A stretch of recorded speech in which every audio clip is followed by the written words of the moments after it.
and welcome to your 5 Minutes with Seatrade Cruise, your roundup of some of the week's top stories. Cruise lines are coping with Florida's vaccine passport ban, which comes into effect July 1st, by requesting but not requiring documentation of COVID-19 vaccination. Lines sailing from there that don't mandate vaccination are making it clear pre-trip that if passengers want to avoid testing or wearing masks, they should be fully vaccinated. Since the documentation isn't required, this shouldn't violate rules, resulting in potentially a hefty fine. If people prefer not to share their vaccination status during booking, the line will consider them unvaccinated. In the US, requirements may vary by state. US District Judge Stephen Mereday recently found the CDC did not justify its actions for placing extraordinary restrictions on cruise operations. Meanwhile, Winstar Cruises has cancelled the next 2 Starbreeze Caribbean voyages in order to get its crew fully vaccinated. The ship sailed from St. Martin last weekend, but most ports in its schedule have a vaccination mandate.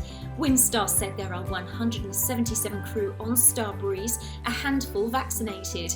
It said the ship would be going to San Juan on June 28th to get the rest of the crew the J&J vaccine. Holland America Line plans to resume operations from San Diego and Fort Lauderdale this autumn, while 2021 cruises to Asia, Australia and South America are cancelled.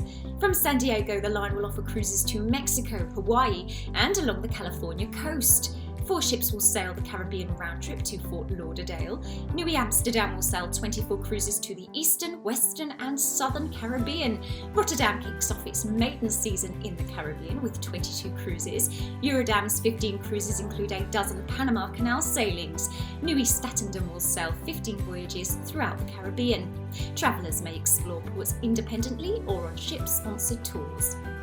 Celebrity Apex, delivered in March, is at last carrying passengers as the ship sets sail from Piraeus on June 19th. Celebrity Cruises' return to the Aegean is all the more significant given the line's Greek heritage. The ship sails with crew vaccinated for COVID-19 and at least 95% vaccinated passengers. Britannia and Iona sailings herald P&O Cruises' international restart. Britannia will begin sailing the Western Med and Iona its Atlantic cruises from September 25th, following UK coastal cruises starting this month. From October, Britannia will reposition to the Caribbean, followed by Azura, which, after commencing Atlantic sailings from October 3rd, will begin Caribbean fly cruises from December 10th. But Arcadia and Aurora's planned long-haul cruises are cancelled owing to their length and complexity. Neither will sail until next year. A Winter Sun replacement itinerary for Aurora is soon to be announced. Tweaking its vaccination policy, cruises departing September 25th to December 31st require all passengers aged 18 and over to have completed their vaccination course a minimum of 14 days ahead of sailing. Passengers 17 and below will need to have completed their vaccination course a minimum of 14 days prior to sailing, or will need a negative PCR test within 72 hours prior to travel. All passengers require a negative COVID-19 test at the terminal. A test cruise involving the use of a sniffer dog to detect COVID-19 was organised for MSC Cruises MSC Seaside on June 20th at Marseille's Terminal B to confirm the reliability of sanitary protocols in France and at the port.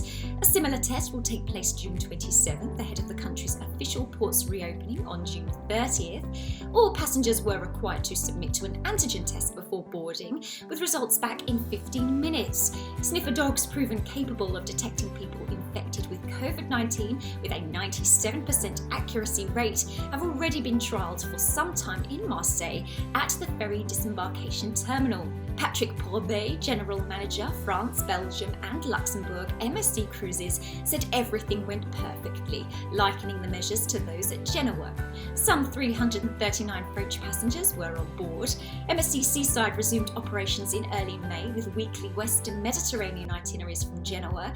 Costa Smeralda and MSC Seaside will sail Sundays from Marseille starting July 4th. And from June 26th, passengers and crew vaccinated with a European Medicines Agency approved vaccine will be allowed ashore in Denmark. Klaus Bodka, director of Cruise Copenhagen, said authorities have chosen a very cautious restart, saying that the wait has been incredibly long.